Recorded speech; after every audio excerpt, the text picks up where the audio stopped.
자체는 주체자가 하나님인데, 그리고 우리가 보면 대부분이 이제 유대인들은 우리 인간들은 다 내가 제사를 드리고 내가 사실 쪼개는 개념이 주체자가 하나님인데, 우리가 이제 양을 잡아서 제사 지내고 이런 부분들이 다 보면 내가 살아있는 내가 아니다는 게 아니고 내가 하나님이라는 걸 딱 이야기하는 거거든요. 그래서 오늘 이제 그 말씀도 이렇게 제가 그 말씀을 이렇게 히브리어로 조금 이렇게 나온 단어들, 그 김석환 목사님 그 설교를 보면서 이렇게 제가 히브리어를 첨가하고 있는데, 하다 보니까 언약이라는 단어 안에 진짜 그 부분이 오늘 말씀하신 대로 내가 아니여라는 부분이 하나님이 주체자라는 주인이시라는 게 딱 하나님을 위해서 이제 다 있는 부분이, 하나님이 우리를 섬기지 않습니까? 근데 우리는 이제 하나님을 섬기려고 사실은 이제 제사를 예배를 드리고 이렇게 그 개념 자체가 이게 내가 살아있는 게 사실 내가 하나님을 섬기니까 하나님이 우리를 섬기고 하나님이 우리를 통치해야 되는데, 그래서 그 언약이라는 단어 안에는 쪼개다라는 개념이 제가 아침에 이제 말씀 받는 부분에서 오늘 아침 말씀하고 이렇게 그 말씀을 하셨어요. 생각나서 말씀을 드렸습니다. 그 베리트라는 단어 자체가 뭐 쪼개다는 단어가 있는데, 사실 그건 뭐 언약을 이렇게 강의하거나 이야기하는 사람들이 아주 중요하게 여기기는 여겨요. 그런데 그러한 것들은 그 당시의 풍습일 뿐입니다. 사실은 그 풍습 속에 주님이 들어오신 거거든요. 십자가 처형도 마찬가지죠. 그 당시에 그 로마의 처형법 속에 주님이 들어오신 겁니다. 놀라운 것은 그러한 모든 것들이 그 말씀이라는 것과 연관이 됐거든요. 말씀이. 하나님께서 아브라함과 언약을 맺으실 때도 그 쪼개면서 그렇게 맺으셨는데, 그 실상은 어떻게 드러났느냐라고 할 때는 그 하나님의 아들의 죽으심으로 그 언약을 세우시잖아요. 그러면 이제 중요한 것은 왜 그러면 아브라함에게 그러한 일을 시키느냐 이 얘기거든요. 왜 시키느냐? 그 부분이 상당히 중요합니다. 이걸 이제 그 예수님께서 하늘과 땅의 모든 권세를 예수님이 가지셨잖아요. 가지셨으면 혼자 복음을 전하면 되잖아요. 하늘과 땅의 모든 권세를 가지셨으니까. 예? 제자들에게 증인이 되라고 할 필요는 없는 거잖아요. 그럼 왜 제자들에게 증인 되게 하셨냐라고 할 때는 그들을 사용하는 방식이 그래요. 아니요라는 방식을 그들에게 적용시켜 나가는 겁니다. 주님이 일하시는 방식 자체가. 그리고 아브라함도 마찬가지였고요.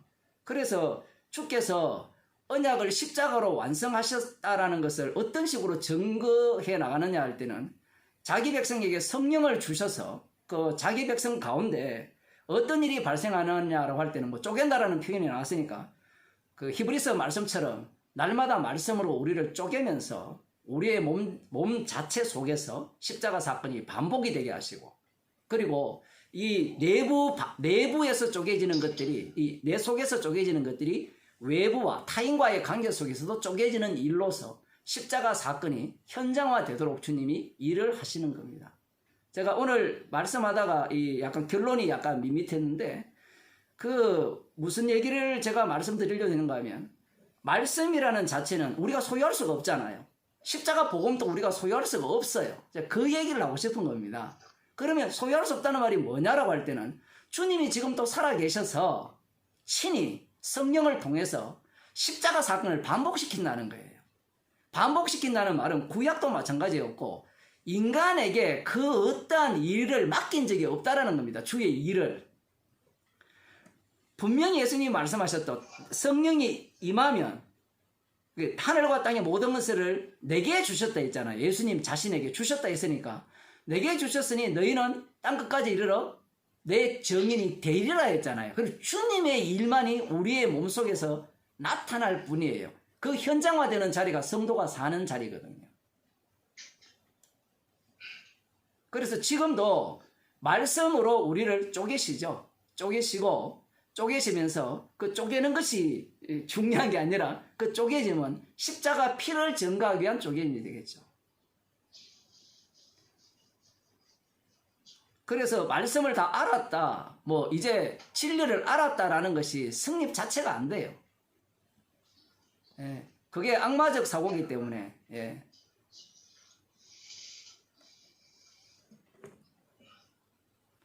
말씀하십니다. 말씀하세요. 조금 전에 얘기하신 그 쪼개다라는 문제가 말을 좀 덜 했는데 그게 결국은 쪼개지는 언약을 하신 거에서 내가 하나님이 주체자가 된다는 말은 결국 하나님 자신이 쪼개지는 거잖아요. 예수님이 십자가에 쪼개지기 때문에 그 사랑을 이제 설명하려고 하는 부분이 쪼개지는 거지. 근데 우리는 대부분 이제 대부분 우리가 교회 다니면 이런 우리가 내가 막 열심히 봉사하고 뭐 여러 가지를 해서 자기가 이제 드린다고 생각하는데 실제로는 하나님이 이미 예배를 먼저 드린 거죠. 하나님 자신이 먼저 쪼개지시고 난 후에 이제 그걸 알아먹어 이제 설명을 하십니다. 네가 이렇게 해서 하나나라 백성이 생명책에 기록되어 있는 걸 알아먹어 이런 그런 개념으로 이렇게 얘기합니다. 그 정도로 하는 게 아니에요. 그 정도로 하는 게 아니고 알아먹으라고 하는 게 아니라 주님은 자신의 죽음 속에 자기 백성을 참여시킵니다. 십자가 고난은 주님만 홀로 당하는 게 아니라 자기 백성도 그 속에 참여하게 되어 있어요. 왜냐하면 우리가 알기로는 십자가에서 생명이 나오잖아요. 그건 누구나 다 아는 이야기죠. 그죠? 그런데 주님은 십자가에서 생명이 나오는 그 현장을 자기 백성 속에서 만들어내요. 자기 백성도 여전히 주님과 동행하기 때문에 자기 백성이 십자가 사건 속에 참여됩니다. 그 사도행전에 보게 되면 사도들이 핍박받고 고난받고 죽음 당하는 속에서 생명이 나와요. 그러니까 그냥 주님이 십자가 홀로 지시고 자 너희들이 알아먹어라 이 얘기가 아니에요. 그런 거는 구원론입니다. 구원론의 특징이 뭔가 하면 예수님이 십자가 다 지셔서 다 이뤘다는 겁니다. 지금 기존 기독교는 그 다 이루심을 못 믿는다는 거예요. 지 행위를 통해서 구원을 이루려고 한다. 이렇게 주장하는 자들이 있거든요. 들어보면 다 맞는 말이에요. 맞는 말이죠. 근데 맞는 말인데 이들은 이 말씀을 뭘로 받았습니까? 지식으로 받았죠. 믿음으로 받게 되면 믿음에 의해서 끌려다닙니다. 아브라함처럼. 아브라함이 하나님께서 약속을 다 이룰 줄 알고 팔짱 끼고 방구석에 앉아 있었던 사람이 아니죠. 이 아브라함을 거꾸로 돌리면요. 성도가 어떻게 사는 것을 알 수 있습니다. 언약이 완성된 상태에서 아브라함을 보게 되면 아브라함이 그 언약이 어떤가를 증거하기 위해서 계속해서 끌려다니죠. 그러한 삶이 성도의 삶인 거예요. 우리가 죽는다는 것도 마찬가지죠. 한 번 죽는 것은 사람에게 정했죠. 성도에게도 죽잖아요. 육체가 죽는 이유가 거기에 있는 겁니다. 만일에 주님의 십자가의 피로 다 이뤘다면 우리를 안 죽이는 게 마땅한 거예요. 거꾸로. 마지막 자리는 우리가 죽는다는 것은 성도가 사는 삶 자체가 죽음을 보여주는 삶이거든요. 왜 죽어야 하는 이유를 보여주는 삶입니다. 그 속에서 무엇이 나오는가 할 때는 십자가의 피가 나오죠. 생명이 나오는 거거든요. 그래서 이 복음이라는 자체가 이론이 아닌 거예요. 이론이 아니고 지식이 아니에요. 히브리서에 보면 예수님께서 영원한 대제사장 예수님께서 하나님 우편에서 살아계셔서 지금 또 친히 우리를 위해 간구한다 하시잖아요. 간구한다고 할 때는 우리는 어떤 생각을 하는가 하면 기도하시네 이렇게 생각하잖아요.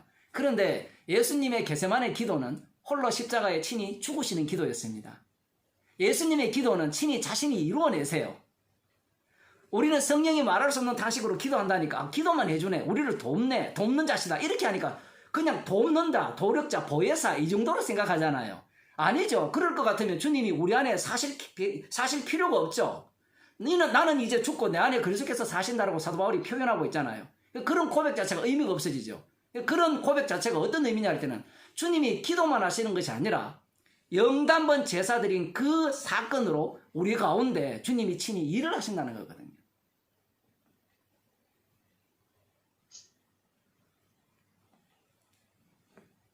굉장히 십자가에서 다 이뤘다라는 것을 이야기하는 것은 굉장히 맞는 말이고 좋은 말인데요. 그건 맞아요. 맞는데 문제가 뭔가 하면 그걸 뭘로 본다는 겁니까? 인간은 선으로 본다는 거예요. 선으로 보면 자기 구원 중심으로 보게 되죠.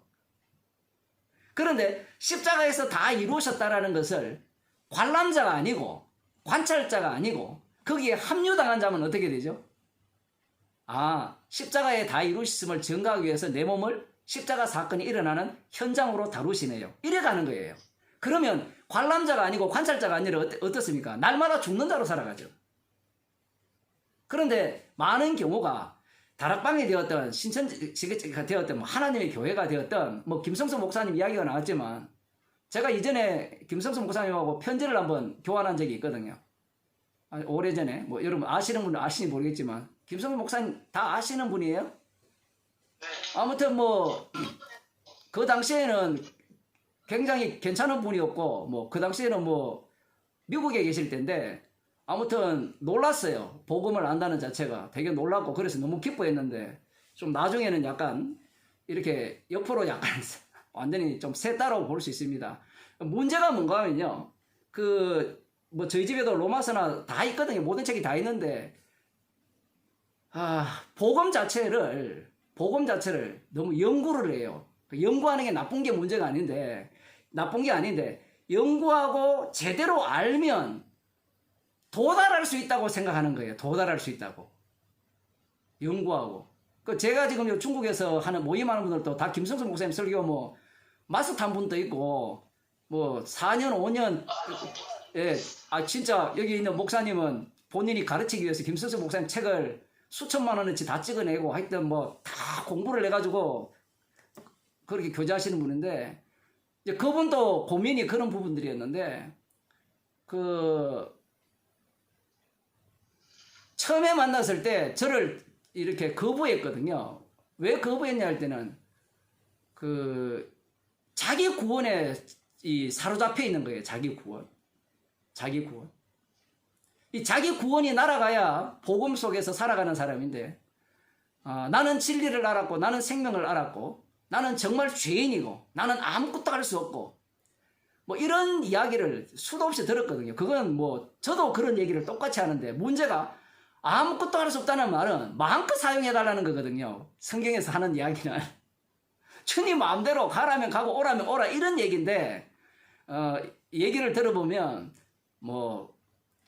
이분들은 김성수 목사 설교를 제가 볼 때는 한 50%또 10%도 이해 못했다고 볼 수 있는데 어쨌든 그 김성수 목사 자체가 주장하는 바가 신학을 설교를 보게 되면 그러한 쪽으로 추구하고 있어요. 그래서 더 정확하게 알아가고 더 명확하게 알아가고 더 분명하게 알아가면 뭔가 되지 않느냐라는 그런 뭐랄까요 압박감에 사로잡혔다고 할까요? 좀 그런 경향이 있습니다. 그리고 그분하고 처음으로 개척교회 한 분이 우리 탕자교회도 몇 년 동안 같이 오셨거든요. 지금은 뭐 전화도 안 받는데 그분도 뭐 같이 서울대를 나오신 분인데 그분 얘기도 들어보면 제 얘기가 정확하다고 얘기해요. 관심 자체가 출발 자체를 저는 그렇게 봐요. 지금 보게 되면 유광수 목사도 마찬가지고 하나님의 교회도 마찬가지고 이만희도 마찬가지고 다 구원론이에요. 자기 구원론에서 출발해요. 어떻게 하면 구원이 명확하냐? 달리 말하면 성경의 진리가 뭐냐를 찾아내는 겁니다. 그걸 찾아내면 뭔가 이루어질 거라 하는데 그걸 찾아내면 어떤 꼴이 나는가 하면요. 유대교가 돼요. 진리를 찾아내면. 선악을 아는 지식의 위력입니다. 선을 아는 순간 누구를 제거하는가 하면 십자가를 제거를 해요. 십자가를 제거한다는 말은 십자가 이야기 안 한다는 얘기가 아니라 나는 아니오를 이야기 안 한다는 얘기가 아니라 그 얘기를 다 하죠. 다 하는 나는 구원받아야 되고 다 하는 나는 옳다라는 이야기를 하는 거예요. 그러니 이런 분들은 막 사세요라는 이런 말들을 되게 싫어해요. 막 사세요. 여러분은 어때요? 막 사는 게 싫습니까? 좋습니까? 싫어요. 싫죠? 막 사는 게 싫잖아요. 자, 제가 질문 드릴게요. 그러면 막 사는 게 왜 싫습니까? 선악을 따지면 악이기 때문에 막 사는 게 싫은 거예요. 그런데 성경에 들어가 보세요. 성경에 들어보면요. 어떻게 되어 있는가 하면 이 세상 모든 인간은 죄의 종이 아니면 의의 종이에요. 그러면 인간들은 무슨 짓을 해도 죄의 종이든지 의의 종 둘 중에 하나밖에 없어요. 그러면 중요한 것은 한번 보세요. 우리가 막 살 수 있습니까? 없습니까? 인간은요, 한 번도 막 산 적이 없어요. 막 살 수가 없어요, 인간은. 마귀가 시키는 대로 똘마니 역할을 하든지, 안 그러면 주님이 시키는 대로 살든지, 둘 뿐이에요. 근데 목사들은 성경을 그렇게 연구하면서도 막 사세요라고 하면 화를 내요. 갑자기 성경을 떠나서 뭘로 가버립니까? 윤리로 가버리죠. 도덕으로 간단 말이에요. 윤리 도덕으로 가는 이유가 말씀 해놓고 결국은 이 자기 몸을 지탱하고 있는 주변 환경에 지배를 받고 있는 거죠. 근데 말씀으로 들어가면요, 막 살든 개판으로 살든 목사가 무슨 소리 해도요, 성도는 뭐로 듣는가 하면요, 그래 니는 뭐라 해도 나는 주님 말씀만 듣겠다 이래 나오고요. 성령 없는 자는 뭐라 해도 마귀의 말을 지는 모르죠. 자기는 알 수가 없으니까 마귀가 시키는 대로밖에 살 수가 없는 겁니다. 그리고 제가 늘 그런 말씀을 드리지만, 성경을 연구하고 진리를 여러분이 지금 계속 탐구하고 토론하고 하시잖아요. 하면 우리의 결론은 어디에 도달하게 되는가 하면요, 유대교에 도달해요. 이미 답이 정해져 있어요. 여기에 성령이 개입해 주시면 아무것도 아니네, 이게 나오면 진짜 감사가 되고요. 그런데 이 성령이 개입이 안 되면 계속 탐구하면요, 이 무지갱입니다. 성경 자체가 무지갱이에요. 도달 못해요.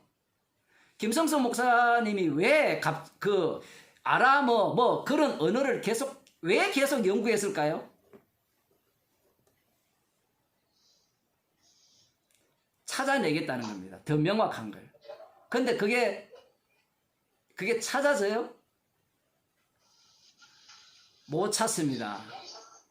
못 찾으니까 자살하는 거예요. 답을. 뭐 개인적인 이유도 있지만 제가 아까 그런 말씀 드렸잖아.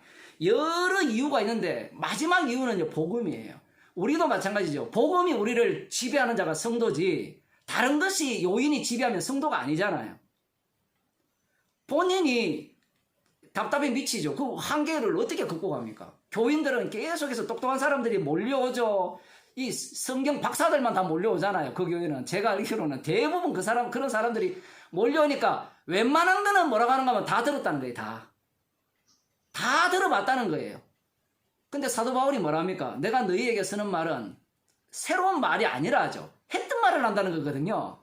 이런 얼마나 편합니까? 복음 전하기. 물론 그렇다고 뭐 설교 준비하지 말라는 게 아닌데, 아주 기본적인 복음을 전하면서 그렇게 이 지식에 가득 찬 사람들을 박살내버려야 되는데, 달리 말하면 교회를 박살내버려야 돼요. 근데 본인은 설교 자체를 들어보면 진짜 교회다운 교회를 하려는 목적을 갖고 있었어요. 여러분들이 다 보세요. 그 설교를, 책을 다 읽어보세요. 다 읽어보시고 본인이 그런 말을 하잖아요. 지향성이 있다고, 사람은. 그거 다 이건호 목사님 설교하고 난 뒤에 나온 이야기거든요. 전부 언어들이 다 이건호 목사님 설교한 이야기 뒤에 다 나온 겁니다. 그 지향성이 있죠. 철학에서 다 나오니까 우리 김성상 목사님 잘 아시겠죠. 그 지향성을, 책 전체를 보게 되면 교회다운 교회를 꿈꾸고 있는 거예요. 근데 본인은 설교를 하는데 교인들은 지식은 높아지는데 대화를 해보면요, 바뀐 게 하나도 없어요. 지식만 높아지고요, 하는 말이 모두가 다 똑같이 이분동성으로 앵무새처럼 나는 죄인입니다, 아무것도 할 수 없습니다, 뭐 이런 소리만 하고 앉아 있으니까 본인이 도달하고자 하는 그 위치에 도달 못하니까 미치는 겁니다. 그건 목사라면 누구나가 다 느끼는 거거든요. 목사라는 것은. 복음이 없으면 목사는 다 그런 욕망에 끌려가게 되죠. 그러니까 본인은 거기에 대해서 자유함이 없으니까, 또 오는 사람들이 아까도 말씀드린 것 같이 그 정도로 똑똑한 사람들이 모여 있으니까 새로운 걸 계속 내놔야 되거든요.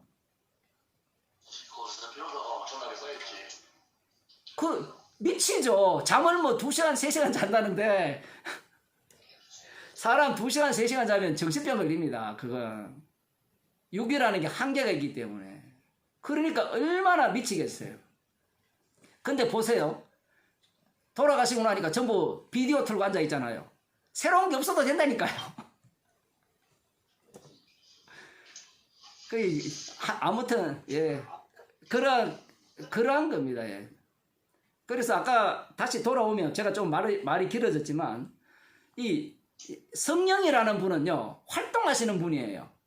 달리 말하면 주님은 살아 계세요. 지금도. 자신의 일을 친히 하세요. 누구를 갖고? 죄인을 갖고. 죄인을 갖고. 그러니까 우리는 얼마나 자유롭습니까? 주님이 일하시니까. 그 사용되어지면 돼요. 그래서 가라면 가면 되고요. 오라면 오면 되고요. 이런 말이 진짜 어렵죠. 이게 왜 어려운가 하면 우리가 아는 거는 주어 자리에 나밖에 없었기 때문에 그래요.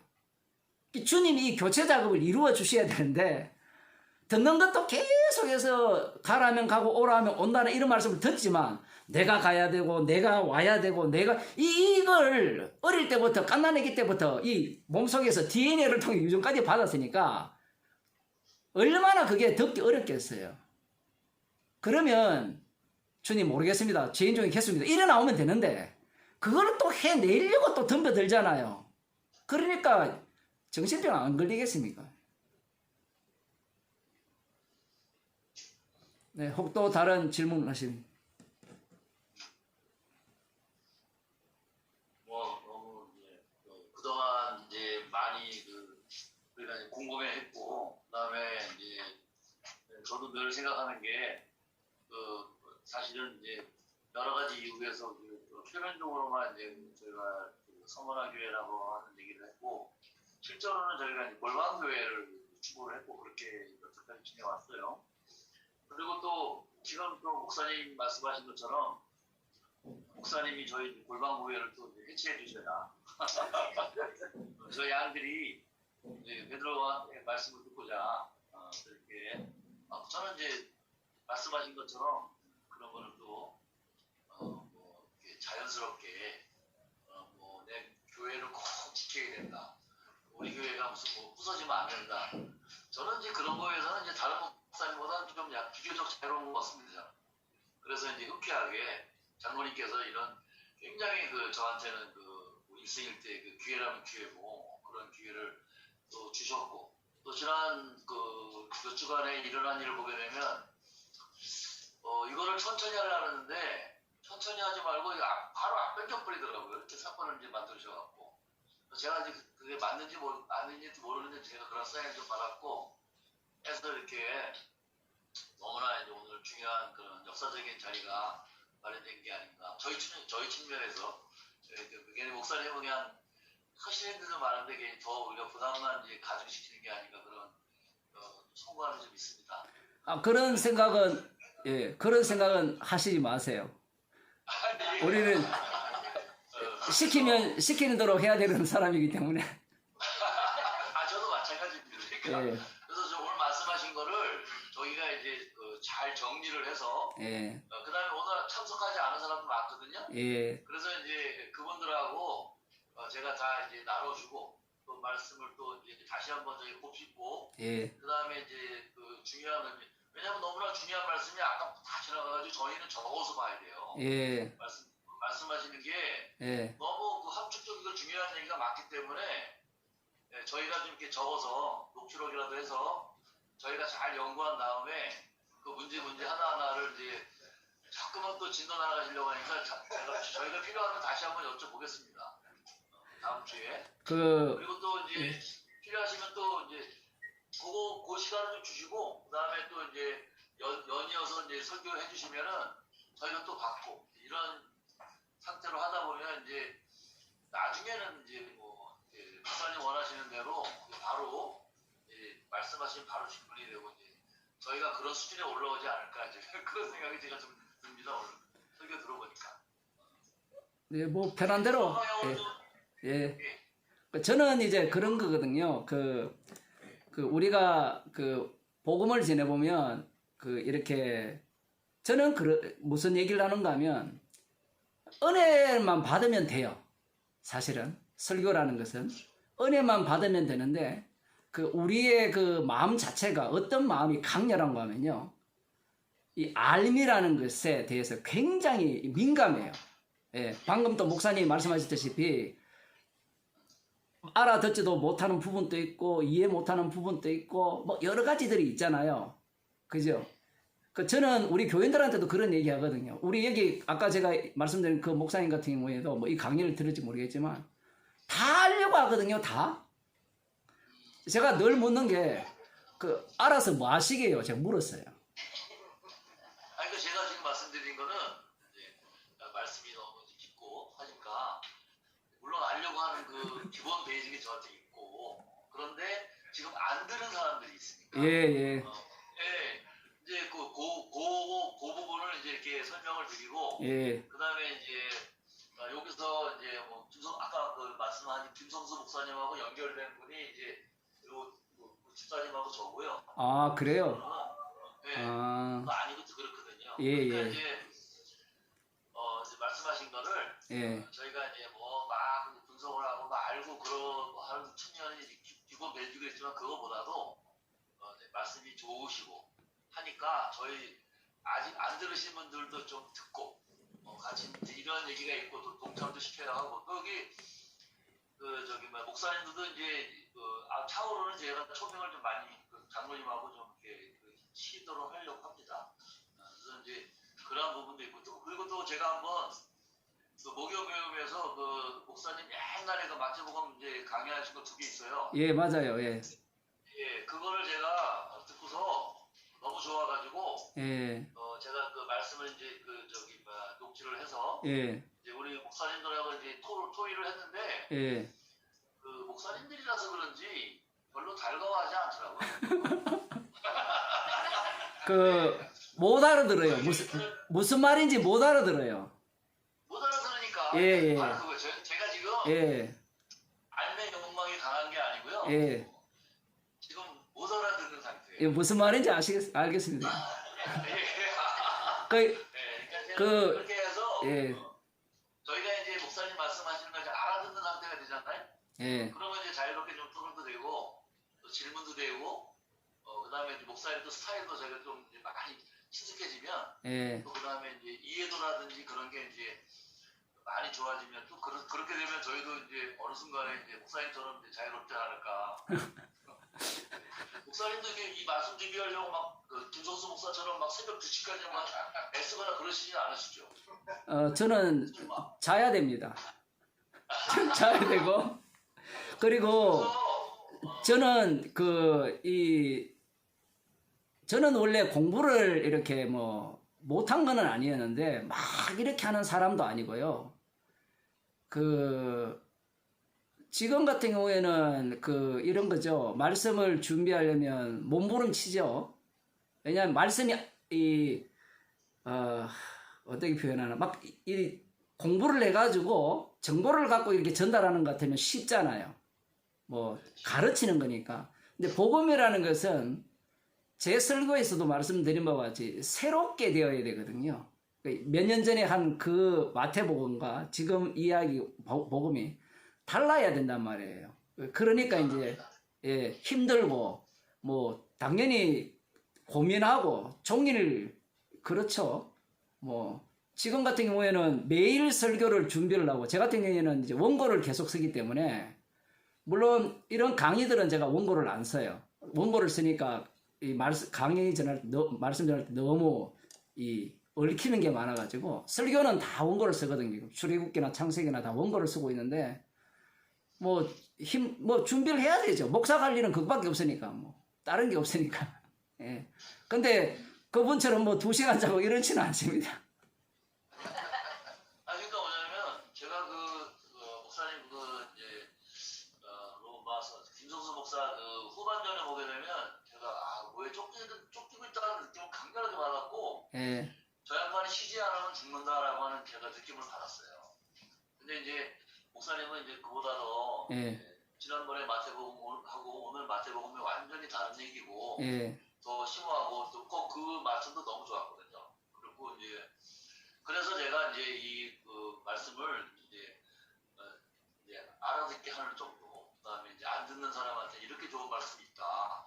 그런 걸 제가 소개를 좀 해야 되고 하니까 그런 측면에서 제가 이제 말씀을 드린 거고, 그래서 이제 혹시라도 저희가 이제 공부하다가 질문사항이 나오면 그때 좀 질문을 드리고 싶고요. 근데 지금 말씀이 끝난 다음에 이제 바로바로 질문을 드리는 거는 저희 실력으로는 이제 지난번 야외 집회에서도 제가 그걸 느꼈어요. 목사님 말씀하시는 거는 이제 바로바로 질문하는 게 어려운 거구나. 좀 묵상을 좀 해보고 생각을 좀 해보고 정리를 좀 해서 질문하는 게 서로 간에 좀 보탬이 되겠다라고 제가 말씀을 드렸어요. 목요 모임, 목사님들 모임에서도.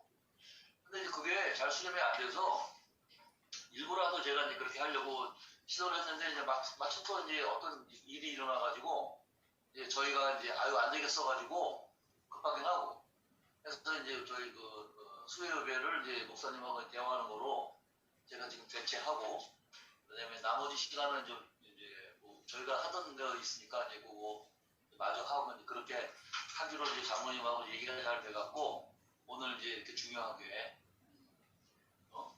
우리가 이제 주님 말씀하신 것처럼 내양을 먹이라고 하는 그래서 우리 양들이 이렇게 모여갖고 이렇게 또 꿀을 먹고 그죠? 동의하시죠? 네. 다 동의하시잖아요.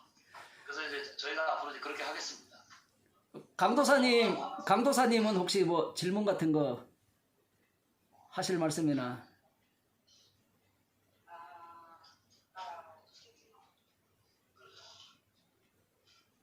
질문 있으신 분? 편하게 질문해. 우리는 억지로 질문 안 하잖아. 저는 질문 나올 때까지 좀 기다립니다. 그렇습니까? 그러면 그 질문보다도 근데 아니 금방 하신 말씀 중에서 제가 금방 이렇게 생각이 살짝 나는 게요. 예, 그럼 김성수 목사님도 하나님께서 그 나름대로 또 하나님께서 또 하시는 게 있잖아요. 그 예. 우리가 그렇게 또 판단을 그렇게 해버리면 또 선악과로 우리가 하는 거잖아요. 지금 우리가 토론장이라서 그렇게 얘기를 하셨는데 그래도 그렇게 말씀을 해버리면 예. 그렇지 않아요? 아주 멋진 말씀을 하셨는데, 우리가 선악과 구조 속에 있기 때문에 선악적 판단을 하지 말아야 된다고 말을 하지만, 복음이라는 것은 선악으로 복음이 전파됩니다. 영원이다. 예. 이다는 것은 이다라고 하고 아니다라는 것은 아니라고 할 수밖에 없는 게 복음이에요, 또. 그러니까 우리가 이 논리라는 걸 갖고 말의 논리잖아요. 우리는 선악과를 갖고 있기 때문에 판단하지 말아야 된다. 그것은 악마적이다라고 하니까 사람들은 그 논리를 갖고 와서 뭐라고 하는가 하면 복음을 선악으로 나누면 안 된다라고 주장을 하는데 사도 바울 서신을 보게 되면 정말 재밌어요. 바울 자신이 말한 것을 자기 자신이 다 그것을 뒤엎는 내용이 성경에 가득합니다.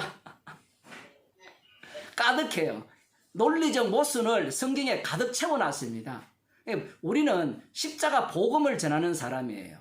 복음을 전하는 사람이기 때문에 예를 들어 강도사님 말씀처럼 그분이 한 역할이 있죠. 그런 식으로 말한다면 유대인들이 한 역할이 있어요. 그렇게 말한다면 석가모니가 한 역할이 있고요. 다 역할이 있어요. 그런데 우리는 사람을 좋게 하는 자가 아니에요. 십자가 복음 앞에서 보게 되면 그 십자가 피의 완료성을 말한 것은 명확해요.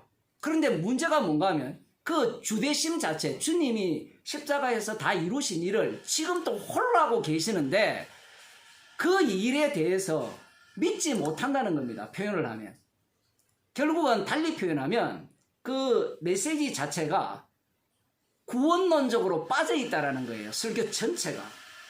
구원론으로 빠져 있어요.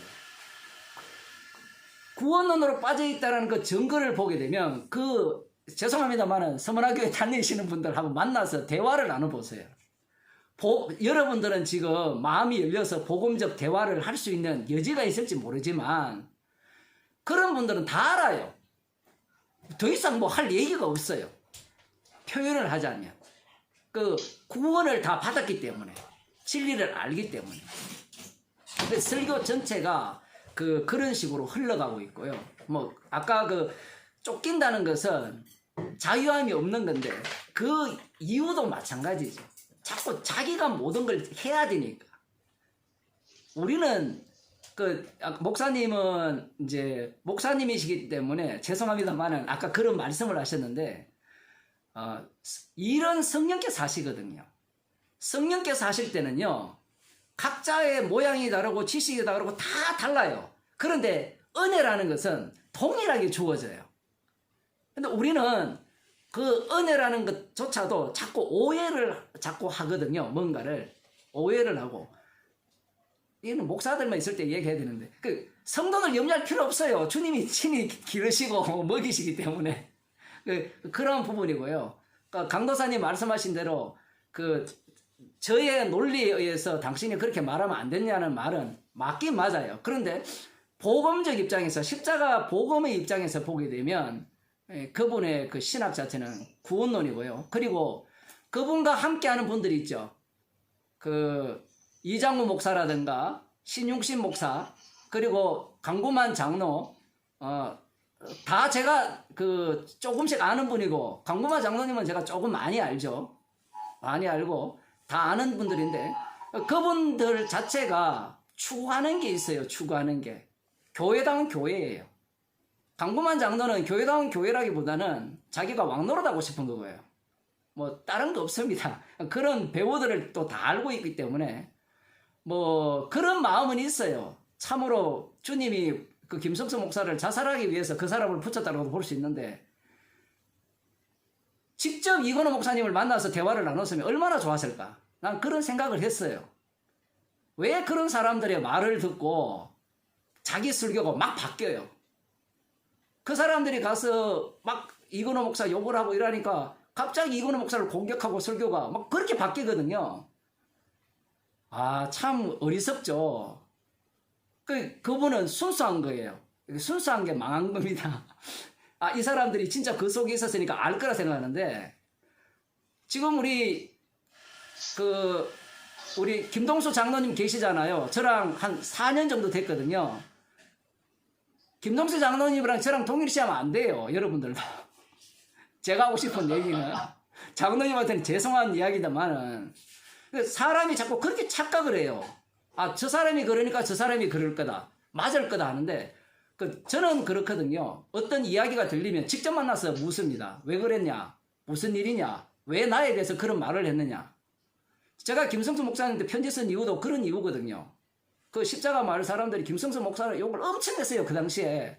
간 사람도 있었고. 저는 이제 계속 이 중국에 있으니까 있어도 그 모임을 안 하니까 모르잖아요. 근데 설교를 한 10편 정도 들었어요. 또 이 녹취가 없더라고. 책은 살 생각도 안 했고. 그게 한 10년이 넘었으니까. 설교 한 10편 정도 들었는데 너무 좋더라고요. 아, 정말 대단하다. 이걸 만일에 이 사람이 똑똑하니까 본인이 이 정도 갔다면 이건 정말 놀랍다. 그래가 편지를 썼어요. 감사하게도. 야, 정말 그런데 마지막에 제가 토를 하나 달았죠. 아직까지 그 개혁주의 신학의 영향에 의해서 못 벗어난 것 같다. 그러니까 이제 답장이 왔어요. 너무 그 속에서 내가 박혀 있어가지고 아직까지 못 벗어났습니다. 이렇게 겸손하게 답장이 왔더라고요. 그게 너무 기뻤죠. 그 당시에는. 너무 기뻐가지고 이 목사님한테 이렇다고 하니까 이 목사님 또 칭찬하는 글로 올린 거거든요. 십자가 마을에. 근데 강구만 장로는 그걸 비꼰다고 또 올린 거예요. 비꼰다고. 제 글도 지금 인터넷에 올라와 있어요. 비꼰다고 그렇게 썼다고. 그런 거 아닙니다. 비꼴 필요가 뭐 있어요, 사람이. 그래서 제가 지금 하는 얘기가 그런 거거든요. 어떤 주님이 그렇게 가까이 하셨기 때문에 어쩔 수 없지만 직접 물어보고 직접 들으면 저같이 지금 외국에 있으면 모르더라도 만날 수도 있잖아요. 참 그런 게 조금 안타까웠다라는 거죠, 인간적으로.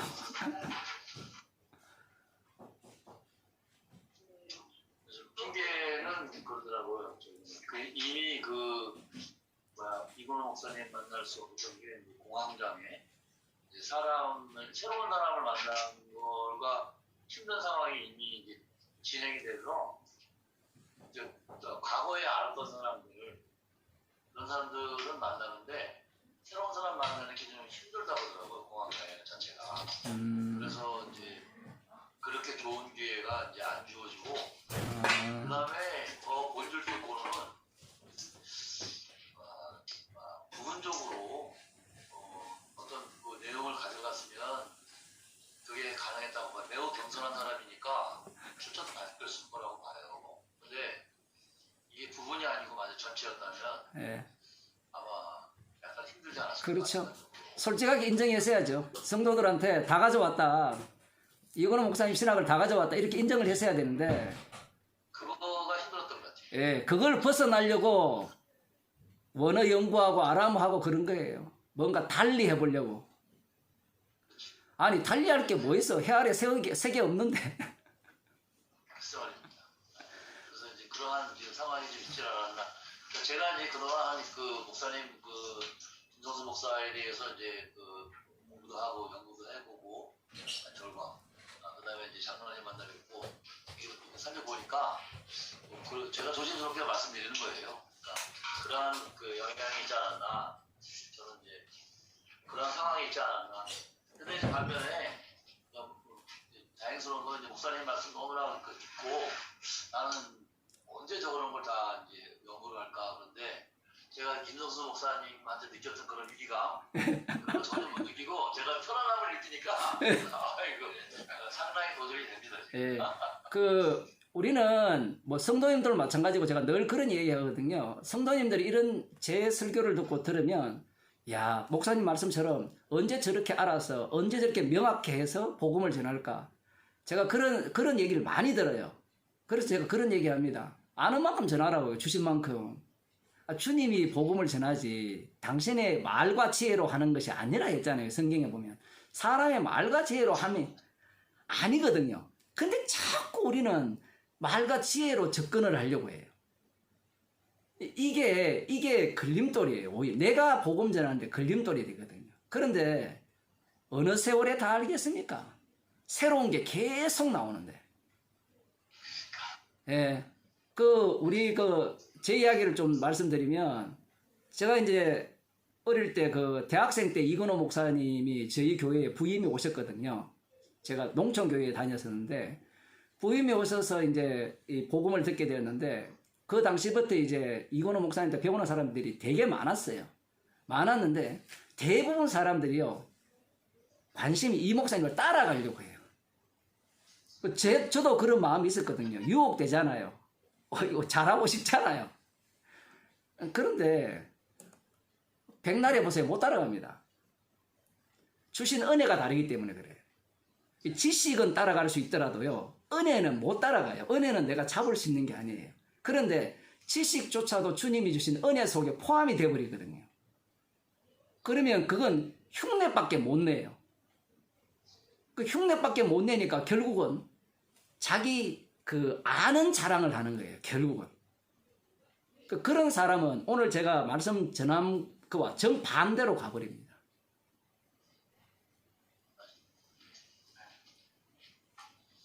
그래서 저는 설교할 때 그런 얘기하면 대충 사시라고요. 아는 만큼 사시고. 그리고 젊을 때 힘이 있을 때 좀 열심히 배우시고 또 연세 들고 나이 들면 또 배울 수도 없고요. 다 은혜라 생각하시고 그렇게 사는 게 제일 좋습니다.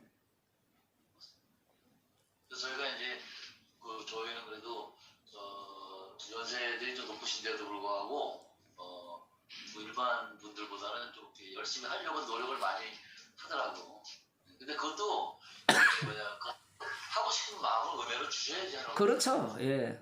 그러니까 이제 그거랑 마음까지 다 포함해가지고 저희가 이제 내가 이제 목사님 만나뵀으니까 열심히 한번 같이 이제 공부도 하고 소론도 하고 그런 시간이 있으면 너무너무 이제 감사하겠습니다. 예. 또 다음 기회가 되면 또 뵙고요. 제가 기도하고 마치겠습니다. 예. 예. 하나님 아버지, 저희들을 주께서 늘 긍휼히 여기시사 주님의 십자가 사건 속으로 저희들을 인도하시고 나의 정인이 아니라 십자가의 정인으로 사는 주의 백성이 되게 하옵소서. 예수님 이름으로 기도드리옵나이다. 아멘. 감사합니다. 감사합니다. 오늘 반가웠습니다.